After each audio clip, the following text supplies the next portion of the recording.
Vous êtes bien sur Jade FM, mercredi 18h, c'est l'heure de l'instant clé des familles avec Florence et Régine. Une invitée également aujourd'hui. Florence, Régine, bonjour. Bonjour. L'antenne est à vous, c'est parti. Merci et bien bonjour à toutes, à tous et bienvenue dans l'instant clé des familles. On vous parle de parentalité, de tendresse, de petits gestes qui font du bien. Et aujourd'hui, précisément, on vous parle de massage. Pas celui des spas ou des salons, non, bien sûr. C'est celui qu'on partage avec nos enfants au quotidien, dans la simplicité et dans la douceur. Notre objectif, c'est de sensibiliser les familles aux bienfaits des petits massages, donner des idées simples à refaire chez soi, valoriser les ateliers proposés. Et justement, pour en parler, Régine et moi avons le plaisir d'accueillir Aurélie. Bonjour Aurélie. Bonjour.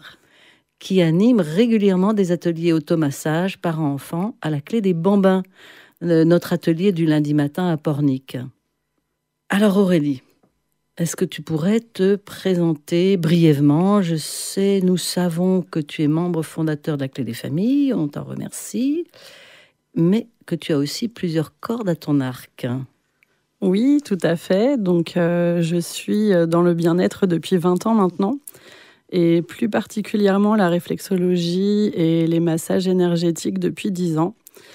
Et avec la Clé des Familles et puis ma relation avec les parents, les enfants, j'ai développé aussi mon activité autour du portage bébé et de l'allaitement.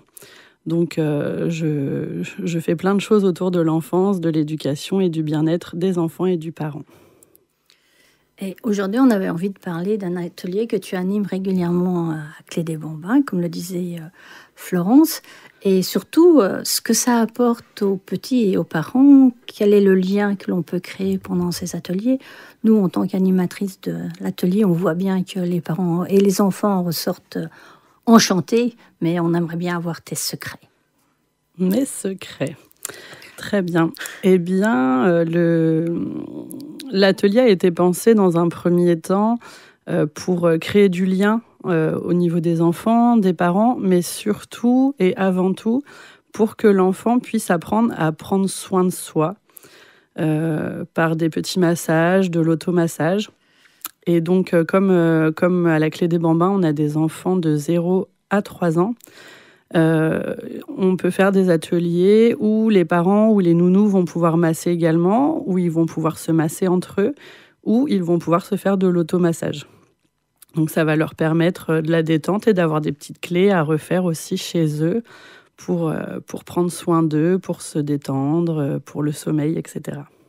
Alors, ce qui est intéressant, c'est que, en effet, c'est un atelier qui permet aux enfants d'être bien, mais aussi aux parents de prendre aussi son rôle de parent, parce que le massage dans la vie de tous les jours, c'est peut-être pas évident pour tout le monde, et de prendre conscience que des petits gestes, parce que c'est vraiment des petites activités que tu proposes, des petits, avec on en parlera tout à l'heure, le consentement de l'enfant, ces petits gestes-là, les parents peuvent le refaire. Donc, oui, c'est ça. En fait, on introduit des notions, soit avec les animaux, soit avec des objets un peu de tous les jours, des petites brosses, des choses comme ça. Et le but, en fait, c'est que le parent puisse se sentir à l'aise au niveau du toucher. Souvent, on sait que faire un massage à notre enfant, ça va l'apaiser, ça lui fait du bien. Mais les parents n'osent pas toujours, ont peur de ne pas faire bien. Et au final, un massage sur un tout petit, ça reste aussi des caresses, ça reste des petits appuis. Et là, grâce aux comptines, grâce aux accessoires, on fait des choses qui sont vraiment toutes simples et qui peuvent reproduire facilement le soir, chez eux, pour le sommeil, par exemple. Quand ils ont mal à la tête, mal au ventre, on leur donne plein de petites astuces qui reproduisent tout seuls. Mmh. Eh bien, écoute, moi, j'entends que tous ces petits gestes, c'est un peu magique. Et on perçoit qu'une différence, que les enfants sentent une différence et que les parents aussi sentent une différence dans cette relation. Dis-moi, est-ce que tu voudrais rajouter autre chose? Je ne sais pas. Tu nous as parlé pas mal de sommeil, de motricité aussi, les bienfaits par rapport à la motricité. Oui. Alors, le fait de venir masser son enfant et même de se masser soi-même, en fait, on va retrouver un peu cet effet où on prend conscience de son corps, on prend conscience, en fait, de tous ses membres. Les tout petits bébés, souvent, n'ont pas cette conscience-là jusqu'à un certain âge. Et même certains, vers 0-3 ans encore, ils n'ont pas toujours l'habitude de voir leurs pieds, leurs mains. Et du coup, les massages, ça va permettre ça aussi. Ça va permettre à l'enfant de prendre conscience de tout son corps et d'aider à sa motricité, à son développement, à sa confiance. Le fait de masser son enfant ou pour les nounous, les enfants qu'elle garde aussi, par exemple, et ben, ça donne ce sentiment aussi de sécurité entre l'adulte et l'enfant. Donc, c'est hyper important. Et il y a énormément de bienfaits autres au niveau... là, par exemple, à l'association, je trouve que c'est aussi ce moment cocon où tout le monde relâche un peu la pression, tout le monde... ça crée vraiment cette confiance en soi et aux autres. Et ce qui est important pour toi, et tu y fais vraiment très très attention, c'est aussi la première fois que l'enfant peut dire son contentement, annoncer son contentement. Son consentement, pas son contentement. Son consentement. Oui. Et tu y fais vraiment très attention. Oui, alors pareil, c'est vrai que ces dernières années, on parle beaucoup de consentement, on en parle beaucoup autour de nous dans des émissions pour les adultes. Et moi, je pense que ça vient dès qu'on est enfant, dès qu'on est petit. On ne pense pas toujours à ça quand on emmène nos enfants chez le médecin, par exemple, ou quand on leur fait des vaccins, des petites choses comme ça. On ne leur demande pas toujours, on ne leur explique pas toujours qu'on va les toucher, qu'on ne leur explique pas comment ça va se passer. Et moi, le but, c'est vraiment que l'enfant se sente en sécurité. Donc, dans mes massages de tous les jours, quand je reçois un enfant, je lui explique toujours ce que je vais faire. Je lui montre des fois sur un poupon avant ou sur un doudou. J'en parle avec les parents, on discute avec l'enfant et je lui explique que je vais toucher son corps et je lui demande son autorisation. Je le fais aussi avec les adultes, mais c'est vrai que sur les enfants, c'est d'autant plus important. Et à l'association, pour amener en fait cette notion de consentement, on utilise aussi les livres.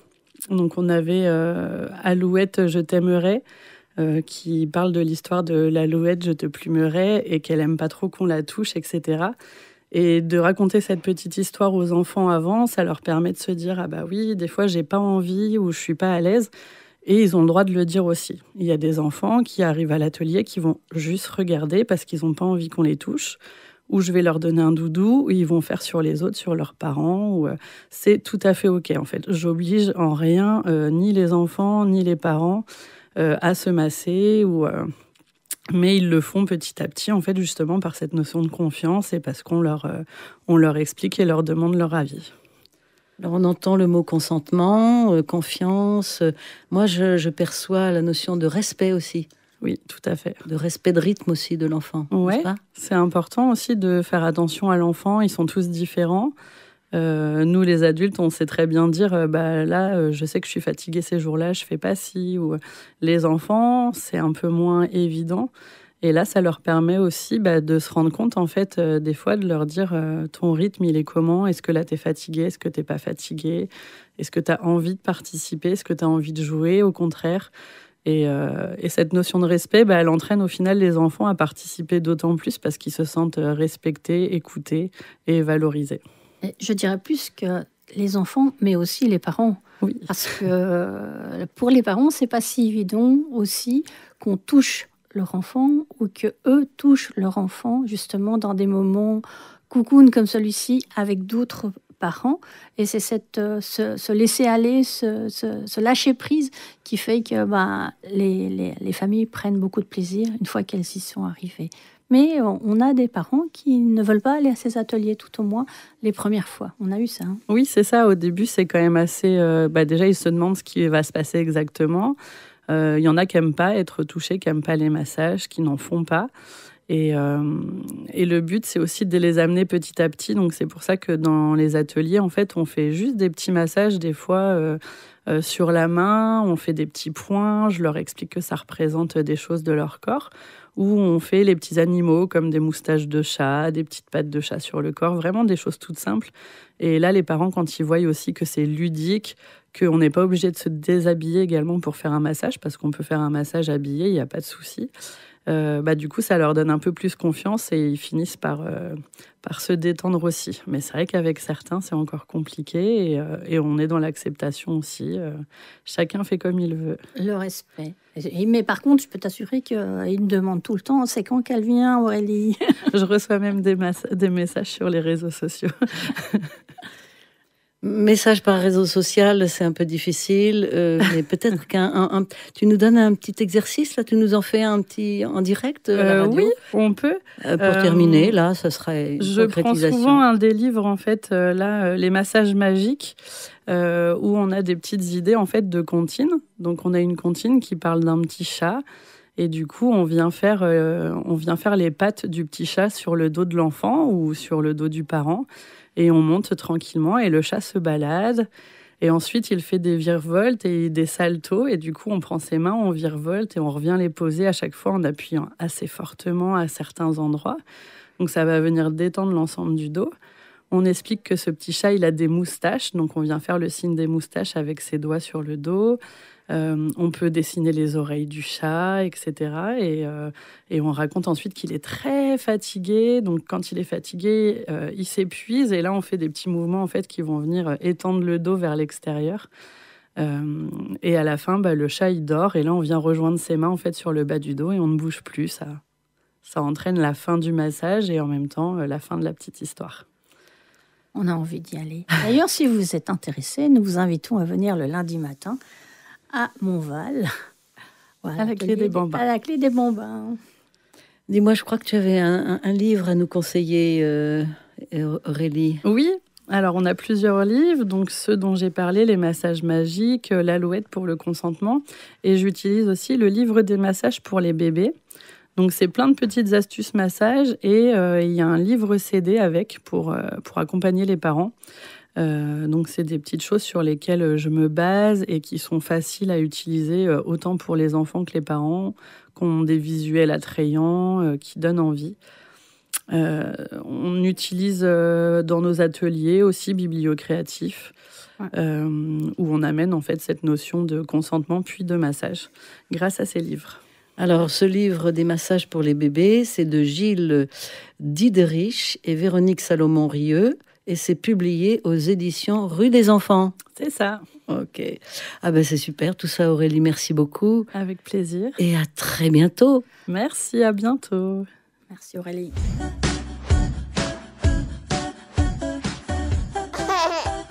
Et bien voilà les coups de cœur du comité de lecture des Passeurs de rêves. Régine, non? Non, c'est moi. Ok. Ok, je vais vous présenter 1, 2, 3. Je compte avec mes doigts. C'est un album de Hélène Chéteau aux éditions Casterman. C'est un tout nouveau, cartonné, animé, en forme de main, pour apprendre à compter. On le dessine à peu près à des enfants de 3 ans, mais accompagné, vous pouvez aussi commencer un peu plus tôt. C'est une façon ludique d'accompagner les enfants à découvrir et leurs doigts et leurs mains et de compter. Tout simplement, mais c'est fait d'une façon très, très ludique, et à chaque fois qu'il y a un doigt qui se soulève, il y a un petit animal, un petit objet, et rien ne nous empêche après de continuer avec les propres mains des enfants, de continuer à ouvrir, fermer les mains et puis mettre des objets cachés. Un livre à conseiller pour s'amuser. Alors moi, pour les enfants à partir de 5 ans, donc un petit peu plus grands, j'ai beaucoup aimé L'étincelle en moi, c'est le titre. C'est de Michel Tanco, paru aux éditions Grasset Jeunesse. Ça vient de paraître, c'est 2025. Et en fait, c'est un des livres d'une trilogie consacrée à la physique, aux maths et à la chimie. Vous allez me dire, à 5 ans, qu'est-ce qu'on peut faire? Eh bien, si. Il y a même dans ce livre un QR code qui permet de retrouver et de réaliser les expériences à la maison, à l'école, en famille. Donc, c'est très sympathique. Je vous laisse le découvrir, hein, on ne va pas en dire beaucoup plus, mais les lecteurs, petits et grands, apprendront plein de choses avec cet excellent album qui déclenchera certainement des envies des petits curieux et des petites curieuses pour découvrir la physique. Tu termines sur un troisième, Régine ? Moi, je les adore tous, hein, tous les livres qu'on cite, on les aime, c'est pour ça qu'on vous en parle. Mais un qui vient de sortir, qui s'appelle « Écoute les oiseaux des villes ». C'est un album de Léna Mazilu et de Johan Guény, aux éditions Albin Michel. Alors, Léna avait déjà sorti un premier livre qui était « Écoute les oiseaux ». Et moi, j'avais participé à sa campagne pour qu'il puisse sortir, et donc elle m'a renvoyé son deuxième. Et l'avantage, c'est qu'on découvre les oiseaux urbains, ceux qui nous entourent, et avec, me direz-vous, peut-être serez-vous fâché, avec votre téléphone ou votre tablette, vous pouvez entendre les oiseaux. Tu nous fais entendre un... Attendez. Vous entendez ? Oh, je dirais une mouette. Non, c'est un goéland argenté. Ah, j'étais pas loin quand même. Ouais. Et l'avantage aussi dans ce livre-là, c'est que vous avez le bruit, le cri des oiseaux, mais vous avez des explications, vous avez des images. Ce ne sont pas des photos, mais ce sont des chouettes illustrations avec un texte explicatif pour ceux qui veulent aller plus loin. Et voilà, c'est un livre à découvrir en famille, sans modération, avec votre smartphone. N'oubliez pas que nous avons déjà discuté sur les écrans. C'est un moyen d'utiliser intelligemment les écrans. Eh bien, sans transition, merci Régine. On vous donne envie, j'espère, d'aller vers ces livres. On en aura d'autres la prochaine fois, évidemment. Et on va vous parler là maintenant de l'agenda des activités à venir pour la clé des familles. Donc, mardi 15 mai, de 10 à 11, à la médiathèque de Paimboeuf, il y aura une séance des petits explorateurs d'histoire. C'est dans le cadre de la semaine de la parentalité, la main dans la main. Et on fait ça d'ailleurs en coopération avec le CSC de Paimboeuf. Samedi 17, c'est à Chauvet. Samedi, comme une fois par mois à Chauvet, c'est la clé des louveteaux. C'est-à-dire des activités de... motricité libre. Voilà, exactement. Et les enfants sont accueillis entre 3 mois et 6 ans, en 2 séances. Voilà. Eh bien, tous les lundis, on vous en a parlé tout à l'heure, c'est la clé des bambins, les lundis matins de 10 à 12. Et là, les prochaines séances seront les lundis 19, lundi 26 mai et lundi 2 juin. La clé des bambins, c'est aussi un atelier de motricité libre, mais où on fait des tas de choses, dont des massages, évidemment, de temps en temps avec Aurélie. Mercredi 21 et mercredi 28 mai, on est à Chauvet, comme tous les mercredis matins hors vacances scolaires, dans la salle Kilala, et c'est la clé des possibles. Le thème là pour ce mois-ci, c'est petits et grands artistes. Un printemps créatif en famille. Et Régine, je crois que tu as imaginé qu'à chaque séance, il y ait la découverte d'un auteur, d'un artiste, dont Arcimboldo, Mondrian, et il va bientôt y avoir une exposition à partir du bientôt, tout le mois de mai et juin, avec un peintre qui fait des trompe-l'œil. Je vous conseille à Chauvet, une super exposition pendant les heures d'ouverture de la mairie. Vous pouvez la voir. Et les enfants et les familles des possibles vont pouvoir aller rencontrer cet artiste. Samedi 24 mai, à Saint-Père-en-Retz cette fois-ci, à la médiathèque, il y aura une séance des petits explorateurs d'histoire, et où on va s'éclater parce que ça sera intitulé « Petites mains et grands artistes ». Alors on va déchirer, froisser, coller du papier. Mettre un peu le bazar dans la médiathèque. Voilà, on retrouve donc... non, il y a aussi autre chose très, très, très sympa. La clé, là, ça j'en ai parlé.